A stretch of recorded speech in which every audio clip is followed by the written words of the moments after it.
that this House urges the government to enforce the law on persons issuing divisive, tribal, hate, and discriminatory statements.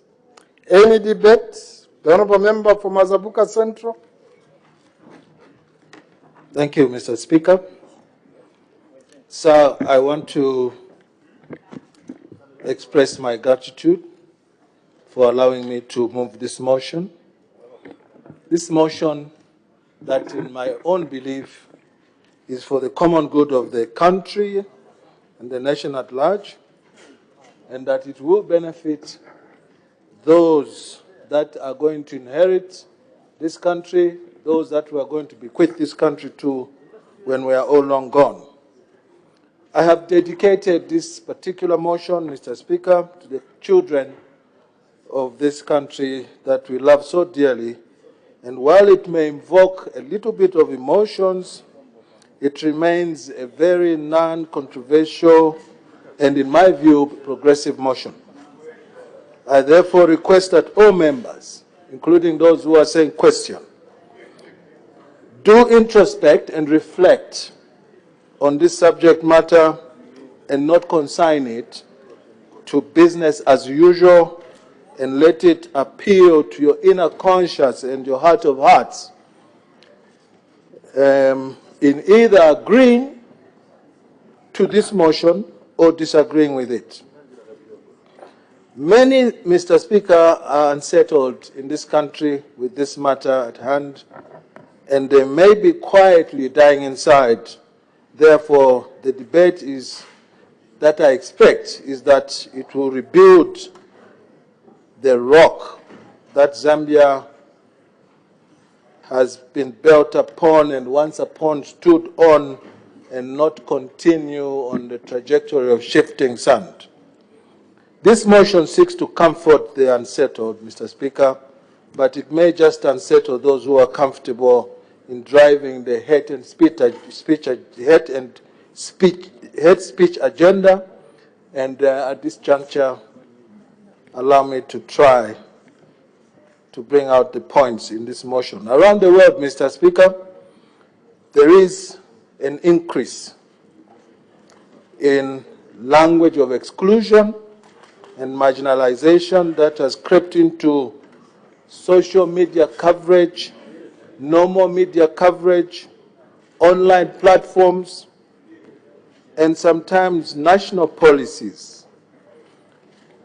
Communities, Mr. Speaker, are facing severe levels of intolerance, including rising anti-Semitism and Islamophobia, as well as hatred and persecution of religious groups in the public arena.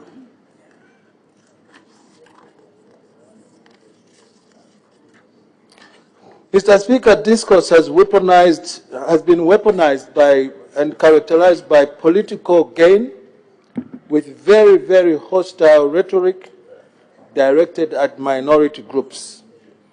Hate speech, Mr. Speaker, weakens and destroys communities. It sows seeds of fear, hatred, distrust when left unchecked, and it can lead to untold violence and even help set conditions and a stage for genocide, as you have seen in the case of one of our countries on this continent. Mr. Speaker, the International Dialogue Center, in abbreviation KAICIAD, believes that hate speech requires a coordinated response from religious, media, and political leaders to respond and answer to upholding the fundamental human rights and inclusion of all communities and individuals. What is hate speech and how does it incite violence, Mr. Speaker? Sir, while there is no legal definition that I know about hate speech, writing, or behavior that attacks or uses pejorative or discriminatory language with reference to a person or group on the basis of who they are, in other words, based on religion, based on ethnicity, based on nationality, based on race, color, descent, or indeed other identity factors. When left unaddressed, Mr. Speaker, it can lead to violence or hate crimes against marginalized groups. While some statements may not immediately incite violence, they can spread seeds of intolerance and anger that can lead to legitimatizing the acts of hate. Mr. Speaker, for acts of incitement to result in violence, the following 4 elements have to be present. A context of conducive violence includes and not limited to the following: an influential speaker. 1. 2, a speech act that is widely disseminated. 3, a receptive audience. And indeed, 4, the target. Typically, the target is a group of marginalized people, individuals, or groups. Mr. Speaker, this act normally constitutes incitement to the violence when there is intent on the part of the speaker. So the speaker becomes the mover of whatever the end product may be, this being violence, and in extreme cases, Mr. Speaker, even amounting to death. There is also a likelihood that the act may result in violence, as I've said. Therefore, while all incitement to discriminate is hate speech, it may be said that not all hate speech constitutes incitement. How does hate speech, Mr. Speaker, interface with the freedoms of expression? Because inherently, every individual enjoys the freedom of expression. Freedom of expression is protected, Mr. Speaker, under international law, with clear rights outlined in Article 19 of the Universal Declaration of Human Rights, UDHR, and the International Covenant on Civil and Political Rights, ICCPR. It should also be known that your freedom of expression is enjoyed only to the extent of where the other person's freedoms and rights begin. Sir, with this stated, it's extremely important for governments world over to establish sound legal framework on hate speech that would hold perpetrators accountable to human dignity, protect marginalized groups while pressing to balance the right to the freedom of expression. I bring the argument now close to home, Mr. Speaker, the Zambian situation. My motion is entitled, Enforce the Law on Tribal and Hate Speech, that this House urges government to enforce the law on persons issuing divisive statements, hate and discriminatory speech. Due to the recent and escalating tribal sentiments in our country lately, this compelled me and my conscience to move this motion, and I ask all the honorable members of Parliament for their approval.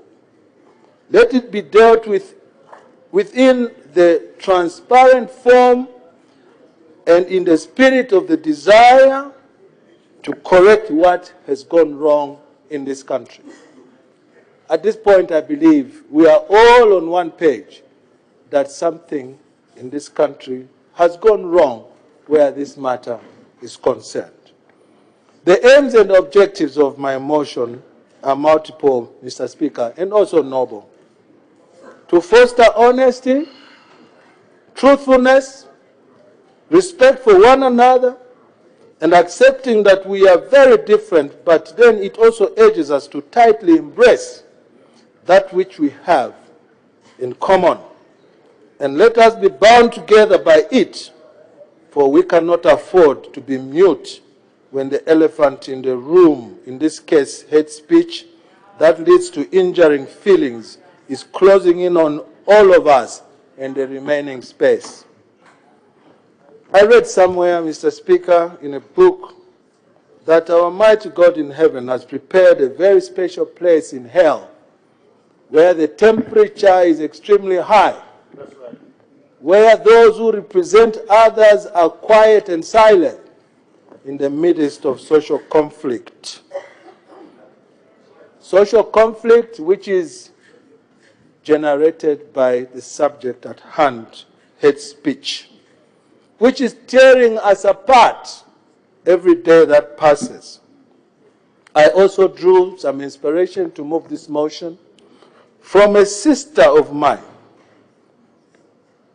who once worked for the Zambia Daily Mail and answers to the name Panic Mugamambo Malao Chilufya, who used to write a Daily Mail story on Kids Corner. And I drew this story from her edition of 21st January 2015 entitled Effects of Tribalism on Children. This is what she had to say, Mr. Speaker, and I quote, "Over the weekend, I had an opportunity to interact with children, most of whom came from intermarriages for which Zambia is renowned for. Some children are alive to the fact of their parents' tribal or ethnic extraction, but have no clue how to speak these dialects, as most of them communicate in English, which is their first language. Although no research has been conducted, almost every marriage that takes place across this country is between the various tribes and not within the same tribe." And this is true even among members of parliament seated here. There may be one or two that may have married a tribesman. When it comes to marriages, Mr. Speaker, which is the smallest unit of social order, influenced by an emotion called love, people know no tribe, no origin, no ethnic extraction, and they don't even care about it. This is the valuable legacy, Mr. Speaker, that old man, the founding father of this country, with his group and team, Dr. Kenneth David Kaunda, instilled and inculcated in us in the time of our political independence more than 50 years ago, and I close quote from Mrs. Chilufya. The One Zambia, One Nation motto from yesterday that we all hold, at least those of us who were there, dear to our hearts, is a matter that we must interrogate today. Is it still having the same pulse, the same heartbeat, the same uniting factor as it had before? That is a question that we all need to answer, Mr. Speaker. Mr. Speaker, this also applies to our children, who until in recent times do not use tribal or ethnic lens to view how life truly is. The fact is, we now have children who answer to names that I have given below. And my seconder, Honorable Member of Parliament for Livingstone, Honorable Matthew Jerry, will speak a little bit more about the motto, One Zambia, One Nation, and the binding factors. The names of children that we see today include, and not limited to, the following: Mulenga Banda, Nyambe Bwalia, Mutinta Chitalu, Chimunya Luo, Muzala Nkombo. This is a living example of my daughter. She has a Lunda name and a Tonga name. In case you didn't hear me correctly, I'll start again. Mulenga Banda, Nyambe Bwalia, Mutinta Chitalu, Chimunya Luo, Muzala Nkombo, Mwinga ya Luma, Monde Zulu, Musamba Malama, Likezo Sichilima, Mwansa Kankasa, Chileshe Lutangu, Diase Kalila, Tamara Malambo, etc. These children, I can bet my bottom dollar or kwacha, they do not know themselves by any tribe, but they know they are Zambians. If we continue on this trajectory of separating ourselves tribally by radiating hate speech, what will happen to these children, a sample of whose names I've just read today, when posterity's time to judge us comes? As you agree or disagree to this motion, I would like to also make an earnest request that my expectation from our colleagues from the executive is not to treat this motion as business as usual by telling me that you are knocking on an open door. I do not want or desire, maybe want is too strong, to hear such a response, because it will mean that it is just rhetoric once again. Believing that I'm speaking on behalf of the many Zambians, Mr. Speaker, that will be a section of people who may take pride. There may be a section of people who may take pride that they are not created of equal worth with other fellow human beings based on tribe. It was wrong in the past. It is wrong now. It shall forever be wrong in the future to think that you have a superiority complex against other fellow human beings. Sir, I also interrogated what has caused these tribal sentiments to take center stage more than ever before now, and why the law enforcers are lending a deaf ear, a blind eye on this time bomb, when there is sufficient law that deals with this. More often than not, Mr. Speaker, it is politics. This is where it's coming from. And it has escalated to levels exponential at this particular time. And we cannot bury ourselves in the sand and think that there are other causes. It is political. This is where the center of these tribal sentiments, the ethnic extraction divisions, are emanating from. There is a fertile ground somewhere where they fertilize it every day to germinate fast and show its ugly face. And I called it a time bomb, Mr. Speaker, because there's no other definition for it. Politics have consumed us, Mr. Speaker, so much it has eaten into our entire fabric as a people who once boasted to be kinsmen. Kinsmen who believe in the concept of brotherly love and sisterly affection.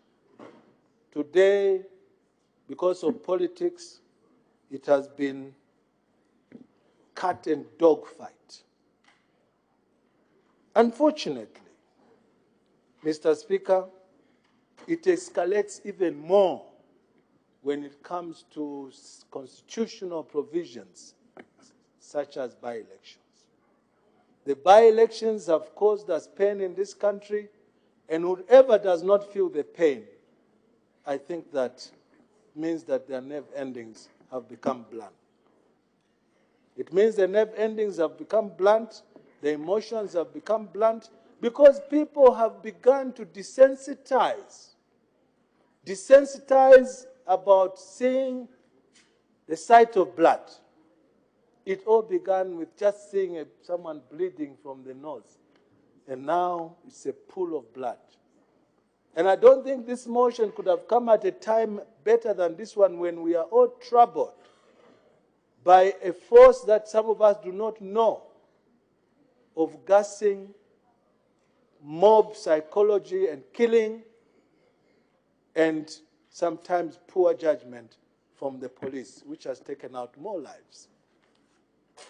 I want to take this moment to congratulate the chief government spokesperson, because I sat in my house yesterday. As I was preparing the final touches of this motion, I decided to include her on my script to say, here's to you, Honorable Madam Slia, for the presentation you made on Prime TV yesterday. That presentation was uniting, more uniting than most of the statements that we've heard from both that side and also this side. The statements that we've heard of finger pointing. What is going on now, Mr. Speaker, is that we are under seizure. We are under seizure by a force that most of us do not know. Obviously, there will be people that may know. And those are the people who the Minister of Information yesterday referred to as criminals. We have to hold our hands together to bring these criminals down. I was particularly impressed with her when she made a statement that she thought this particular atrocity of gassing people, school children, mob psychology, is not politically motivated. Because those who have said it is politically motivated, all they are doing is escalate negative emotions from one against another. We have heard even the church has fallen victim of such pronouncements. But I also picked one statement from a clergy who said the situation as it is today should not be taken for granted. And he spoke in Bemba and gave an example of a rat that was a bait that was going to kill a rat in a king's house. The rat asked the chickens to come and help to circumvent the bait. The chicken said, me, I never enter the king's house, so sort it out yourself. The rat asked the goats and the cow. They all said, as we don't enter the king's house, that's your business. Unfortunately, a snake entered the king's house. And the king thought, we've trapped the rat. And bang, there was venom on the king. The king died. The preacherman said in Bemba that, no shaliko akabako. Meaning even you who said you were not there, when the time comes, you shall be there. When the king died, Mr. Speaker, they had to cook chicken for the mourners to eat. They had to slaughter goats and cows for the mourners to eat. Even those who were refusing to go in the house to assist the rat were consumed, and the rat was in the ceiling. The rat repeatedly said, Nade mieva, neo shaliko akabako. I'm not Bemba, but I'm trying. And translate also. It means even you who exempted yourself, you may find yourself there. And the rat was in the ceiling. The final analysis, sir, is that when a king dies in certain traditions, they have to burn the palace down. And that's how the rat was the last one to go. This is a typical example of how we must treat this issue of accusations and counter-accusations. And I'm hoping that this particular motion is going to invoke certain reflections among all of us leaders. Because it's often said that the game changer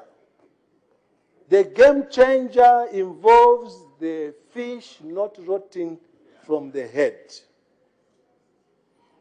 We are the leaders here. We are the head of this country.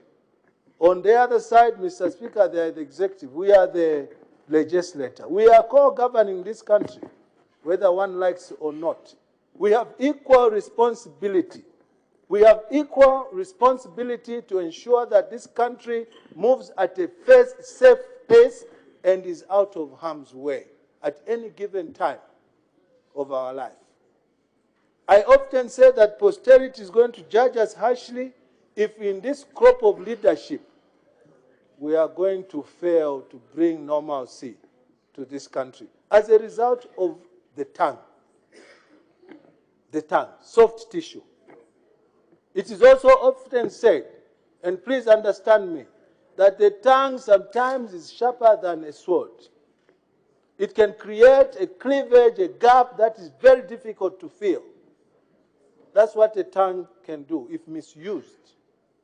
If you misuse your tongue, as the case has been among all our rank and file of our society, we have to do a rain check.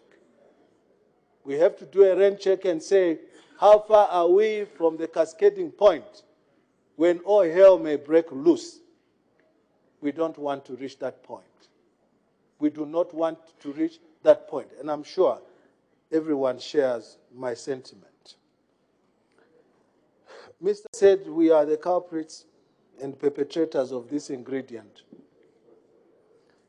It can easily be gotten away with if we have the goodwill, if we have the energy, positive energy, and not negative energy, to reverse these diminishing fortunes that we have created for our own selves. We have cast a spell on our own selves. We come here, and I want to say this, Mr. Speaker. In a few minutes' time, we'll be descending down to the tea room. We'll be seated together. We'll be sharing from the same plate.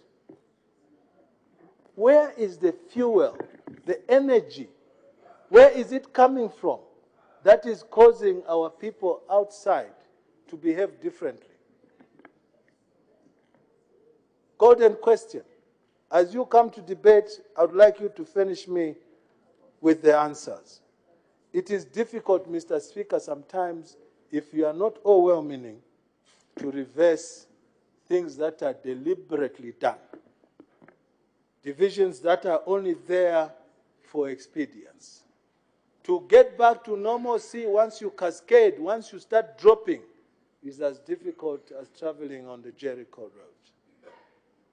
Those of you who believe in the Almighty, you know the story about the Jericho road.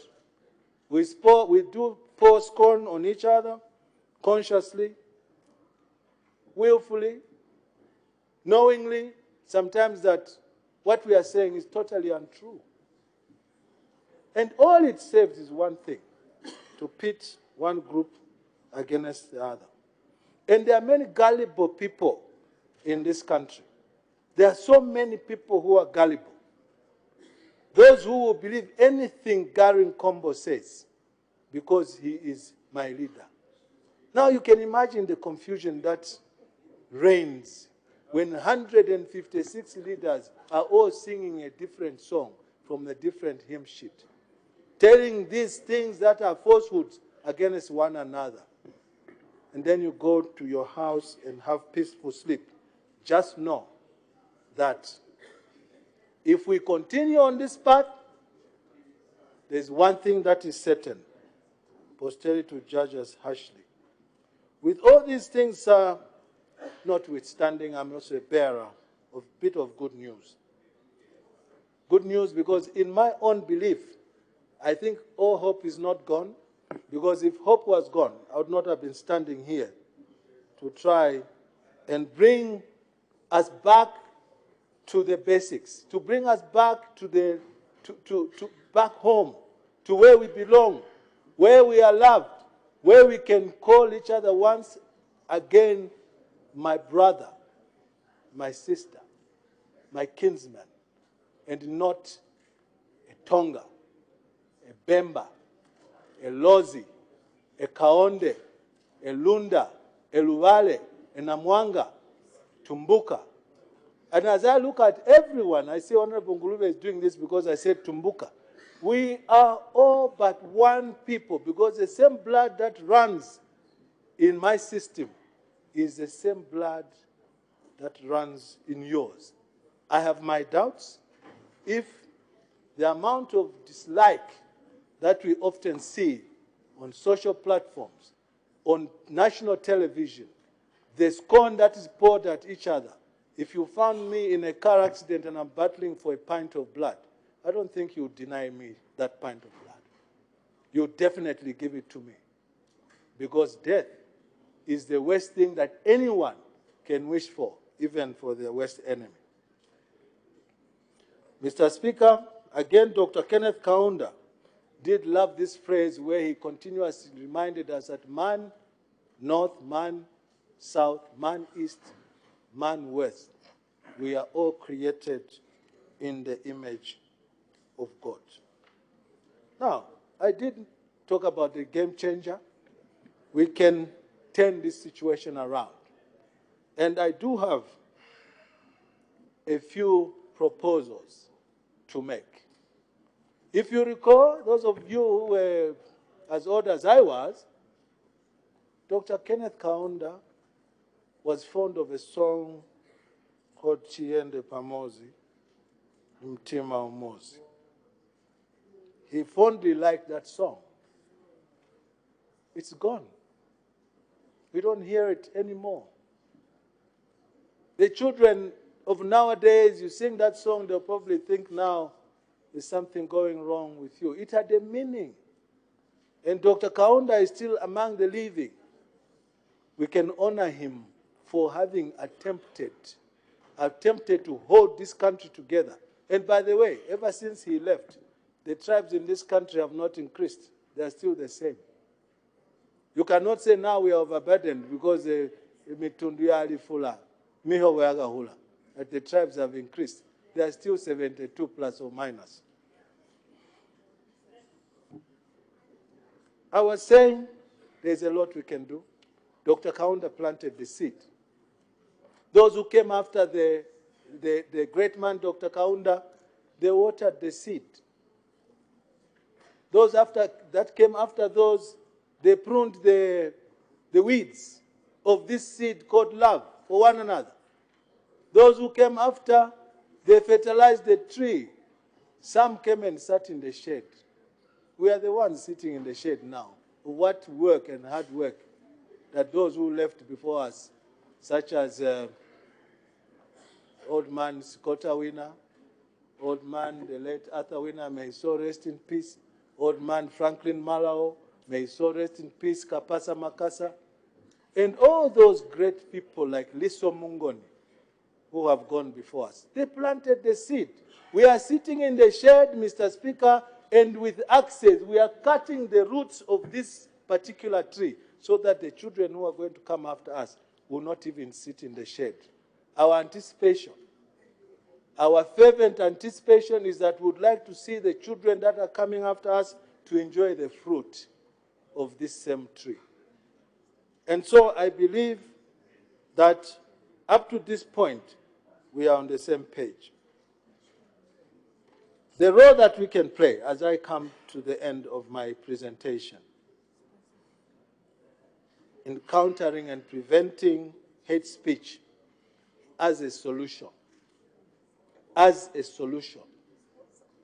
I see my niece, Honorable Manakato, is paying attention to what I'm saying. Sir, government authorities requires to take this mantle as their primary responsibility. Hear me out and mark my words. The government authorities require to take the lead, to take the position in ensuring that the primary responsibility to prevent incitement and to protect their people from atrocities of crime is theirs. It is also clear at individual level, everyone must play their part. Everyone must play their part. And please listen to me very carefully, because I'm giving you 4 dosages of how we think we can come around this problem. The first one is to realize and accept and never play down the power of words of your mouth. Never downplay the power of the words of your mouth and this soft tissue called tongue. Because if misused, it can bring ill feelings, confrontation, violence, and sometimes even death. Government requires to raise the awareness through community-based trainings, community radio stations, and constantly educating the family. Deliberate programs on TV to educate the family and friends about the dangers of discrimination and intolerance. To report, and this is extremely important, and that's where the law enforcers come in, Mr. Speaker, to report every media post that spreads falsehoods and also rumors based on misinformation. In this country, the situation has become worse. Today, you can wake up and ask yourself, am I the one they're writing about? Or you even ask your wife, Madam, my dear wife, this thing they've written, is this how you know me? So it has created animosity everywhere, at every level. My suggestion is that all these social media postings that are based on rumor must be reported to the police. The police must get stationery to put on record. Just the way, you know, the Facebook. Facebook have a mechanism that if you are promoting hate speech, they have a way of disengaging you. I think that Minister of Home Affairs, this is particularly your calling, that your officers must open a desk for receiving reports of those who are peddling falsehoods, lies, hate speech, which is only serving one purpose, to tear down the fabric of this country. We need to boost positive messages of peace, especially online platforms, social media, and also create a non-selective measure of applying the existing law. That is the last point under the solutions. What do I mean, Mr. Speaker? Section 70 of the Penal Code, Cap 87 of the laws of Zambia, states the following. 71. Any person who utters any words or publishes any writing expressing or showing hatred, ridicule, or contempt for any person or group of people wholly or mainly because of his or their race, tribe, place of origin, color, is guilty of an offense and is liable upon conviction to imprisonment for a period not exceeding 2 years. Number 2, it also says a person, and this is where the catch is, a person shall not be prosecuted for an offense under this section without written consent from the DPP. If this clause was not there, the courts would have been busy. And this is a calling, through you, Mr. Speaker, to the Minister of Justice and the Executive, that the DPP must remove the dust from this statute and start using it. Once 2 or 3 or 4 people are locked up for 2 years for inciting violence, you will see a drop in all these things. Today, you can't trust anyone because it is a free fall, Mr. Speaker. Anyone can disparage anybody. They can even create a WhatsApp account. Okay? We thought it was encrypted and securitized. They can even create a WhatsApp account and pretend as though it's you communicating. What are we doing, Honorable Minister of Justice? I want to end by saying, if you are going to jump from a bridge, if you are going to jump from a bridge, you must make sure you know the depth of the water underneath that bridge. Otherwise, you mutilate yourselves. You don't jump off the bridge. It's the same thing as just anyhow recklessly disparaging people. You hate the country one day. And the return road coming back is a difficult one. As you know, the Twin Towers in New York, downtown Manhattan, they were dropped within 2 seconds. And yet,